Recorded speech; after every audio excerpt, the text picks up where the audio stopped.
오아시스 교회 수협에 오신 여러분 환영합니다. 오늘은 특별히 예수 전도단에서 사역하시는 홍성건 목사님이라는 분이 계신데요. 그분이 쓰신 하나님이 찾으시는 사람이라는 책을 가지고 제가 정리한 내용하고 그리고 거기에 더한 내용을 함께 합해서 오늘 말씀 나누도록 하겠습니다. 먼저 이사야서 42장 8절 말씀, 우리 하나님께서 원하시는 영광과 찬송에 대한 말씀인데 제가 읽겠습니다. 나는 여호와니 이는 내 이름이라.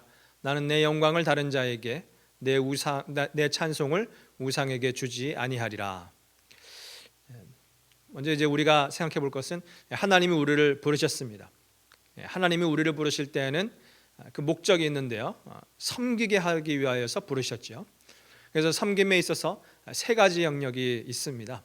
하나는 하나님을 섬기기 위해서고, 두 번째는 성도를 섬기기 위해서, 그리고 세 번째는 더 나아가 세상을 섬기기 위해서. 하나님이 이것을 원하셔서 우리를 부르시는 것이죠. 그런데 여기에서 우리가 주의해야 할 것이 있습니다. 바로 이 섬김의 순서거든요. 하나님이 우리를 부르실 때에 세상과 성도를 먼저 섬기라고 부르신 것이 아니고 하나님을 우선 먼저 섬기라고 우리를 부르신 겁니다. 하나님을 그러면 우리는 어떻게 섬길 수 있을까요? 내가 누군가를 섬긴다 하면은 사실은 그 누군가가 뭔가 부족한 게 있고, 그래서 그분의 부족함과 어려움을 내가 돕고 채워준다, 이게 섬긴다라는 거거든요. 그런데 하나님께는 사실 부족한 게 없지 않습니까? 하나님 전혀 부족한 게 없으십니다.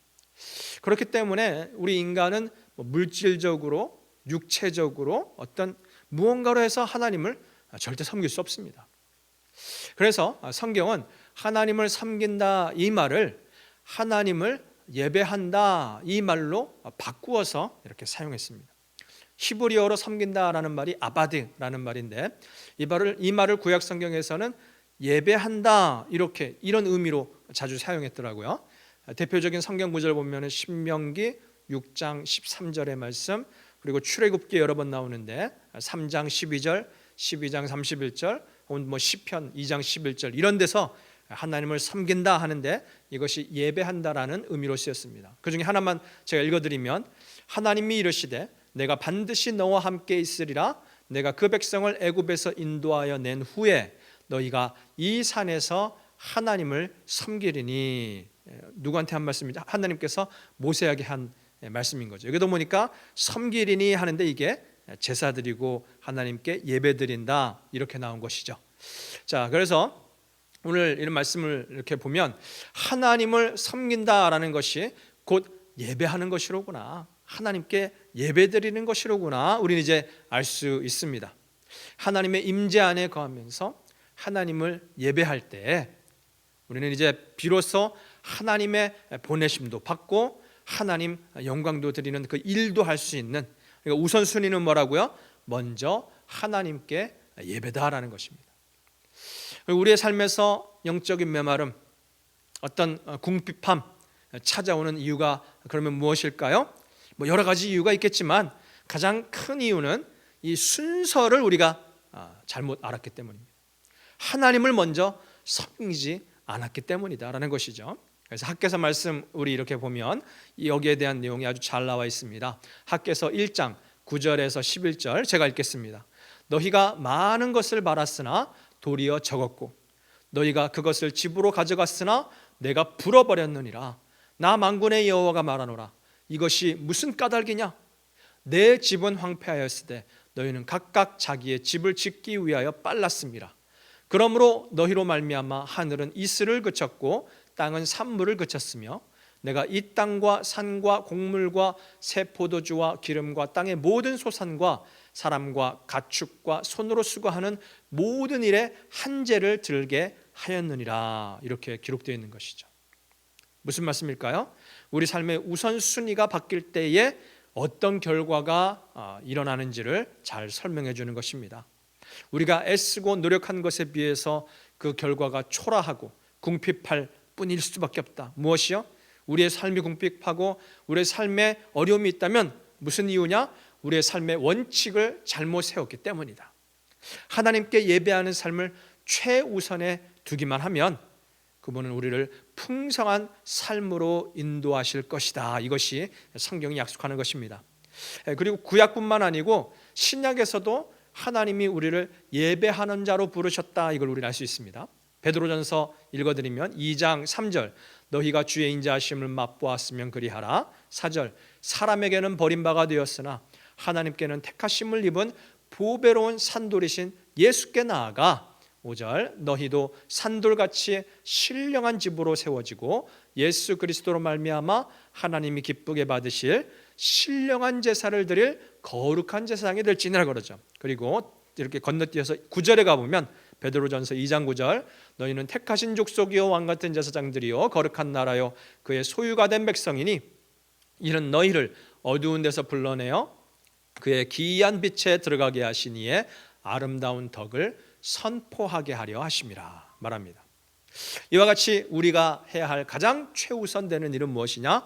하나님을 예배하는 것입니다. 세상에 나가 복음도 전하고 다른 사람들을 돕고 섬기는 것 할 수 있습니다. 하지만 이것은 하나님을 예배한 후에 일을 해야 되는 것이다 라는 것이죠. 하나님을 예배할 때 그때서야 하나님은 이제 세상에 나아가서 나를 선전해라 라고 말씀해 주시는 것입니다. 그러니까 하나님은 사람을 부르셔서 먼저 예배하는 사람으로 만드시고 그 다음 후에야 일하는 자로 만드신다라는 것이죠. 우리 사도행전에도 이게 아주 이 말씀이 잘 와 있습니다. 사도행전 13장 유명한 장이죠. 안디옥 교회가 세워지고 거기에서 최초의 선교사 파송하면서 세계 복음화를 일으키는 그 장인데 여기에 제가 13장 2절 3절 읽겠습니다. 주를 섬겨 금식할 때에 성령이 이르시되 내가 불러 시키는 일을 위하여 바나바와 사울을 따로 세우라 하시니 이에 금식하며 기도하고 두 사람에게 안수하여 보내니라. 여러분 잘 보십시오. 주를 섬겨 금식할 때에 성령께서 그들에게 해야 할 일을 말씀하셨다 말합니다. 주를 섬긴다는 말은 뭐죠? 앞에서 이미 나누었듯이 주님을 예배한다, 경배한다 이 말이죠. 그러니까 여기 안디옥 교회에 좀 사람들이 막 모입니다. 이때 이 사람들이 뭐 어떤 일을 하려고 모인 게 아니라 세계 선교의 어떤 뭐 청사진을 가지고 우리 그러한 일을 해봅시다 하고 모인 것도 아니라는 것이죠. 이 사람들이 왜 모였습니까? 오직 하나님과 예수 그리스도의 보좌 앞에 나아가 그분의 임재 안에서 그분의 영광과 은혜를 찬양하기 위해서 예배드리기 위해서 모인 것이었다는 것입니다. 그리고 그들이 주님을 예배할 때 주를 섬겨 금식하 그랬잖아요. 그들이 예배할 때에 그때 비로소 하나님은 그들에게 할 일을 명령하셨다라는 말씀입니다. 이 말씀을 보면 안디옥 교회가 어떤 계획을 들고 하나님께 나아간 것 아닌 것을 우리는 알 수 있죠. 일반적으로 어느 교회나 어떤 교회나 선교단체에 보면은 뭐 전략이 있고 어떤 사역이 있고 그래서 뭐 이걸 뭐 성공시켰다는 그런 말들이 있고 너도나도 그래서 그거를 따라하려고 합니다. 그런 아이디어 뭐 이런 것들을 중요하게 생각하는데 그러면서 이제 그걸 가지고 하나님 앞에 나오는 거예요. 하나님 이런 프로젝트가 있습니다. 도와주십시오. 하나님 이런 계획이 있습니다. 하나님 역사해 주십시오. 그런데 여러분 성경이 뭐라고 합니까? 그것은 순서가 뒤바뀐 것이다. 하나님 앞에 나아갈 때는 먼저 예배하라. 하나님한테만 집중해라. 그러면 그곳에 하나님 함께 하실 것이고 그 이후에 우리에게 할 일 모든 계획들을 주님께서 주실 것이다 라는 것입니다. 한국에 김동호 목사님이라는 분이 계신데요. 아마도 이분은 한국에서 가장 많은 사역, 많은 일을 하신 분이실 겁니다. 탈북자 사역, 구제 사역, 교육 사역, 사업, 뭐 선교 사역 등 그분과 우리 목사님 속한 높은 뜻 승희교회, 지금 높은 뜻 여러 교회로 나눴지만 교회는 정말로 수많은 일들을 많이 감당했습니다. 이분의 말씀을 제가 듣는데요. 이분이 동안교회라고 아주 큰 교회를 담당하셨었는데 51세 때에 이 교회를 사임하고 교회를 개척하셨습니다. 주일 출석만 5,000명이 넘었던 교회, 큰 교회 목사였으니까 이제 이분이 개척할 때 여기저기 사람들이 사역에 동참하고 싶다고 온 것이죠. 첫 번째 주 예배에 99명이 함께 예배를 드립니다. 그리고 계속해서 교회가 성장합니다. 어떤 교회에 장로님이란 분도 옮겨오시고 권사님이란 분도 옮겨오시고 이 교회 저 교회 출신 사람들이 이 높은 뜻 교회로 다 오는 것입니다. 그러면서 이제 예배를 드리는데 첫 번째 주 예배 드렸습니다. 두 번째 주 예배 드리고 세 번째 주 예배를 드리고, 근데 그때 이제 예배가 끝나고 나서 한 사람, 두 사람 이렇게 목사님한테 찾아와서 얘기하는 거예요. 무슨 얘기냐? 목사님, 우리 이런 사역을 한번 해봅시다. 목사님, 저런 프로그램을 한번 해봅시다. 목사님, 왜 이 교회는 일을 안 합니까? 목사님, 왜 이 교회는 아무것도 하는 게 없습니까? 어떤 분 와가지고 왜 이 교회는 예배만 드립니까? 그러는 거예요. 그때 김동호 목사님이 선포하셨다 그럽니다. 여러분, 우리 교회는 앞으로 2년 동안 아무것도 안 하고 예배만 드립니다. 내가 교회를 개척하고 우리가 이 모인 이유는 하나님을 오로지 예배하기 위해서지 다른 것 아무것도 없다고. 그래서 정말로 그 교회는 2년 동안 예배만 드립니다. 예배에만 집중합니다. 그런데 그 이후에 어떤 일이 일어났을까요? 하나님은 그 교회에 더 큰 복을 주시고 그리고 더 많은 일들을 감당하는 그러한 교회로 만드셨던 것이죠. 우리의 삶의 우선순위를 예배에 둘 때 하나님은 이렇게 더 크게 우리 삶에서 역사하시는 것입니다. 우리는 이러한 우선순위를 절대로 놓치지 않는 우리가 되어야 하겠습니다. 기도하겠습니다. 주님, 감사합니다. 하나님께 예배드리는 것, 이것을 가장 귀한 것, 가장 첫째 되는 것으로 알고 하나님 앞에 나와 진실된 예배를 드리는 우리 모두 다 되게 하여 주시옵소서.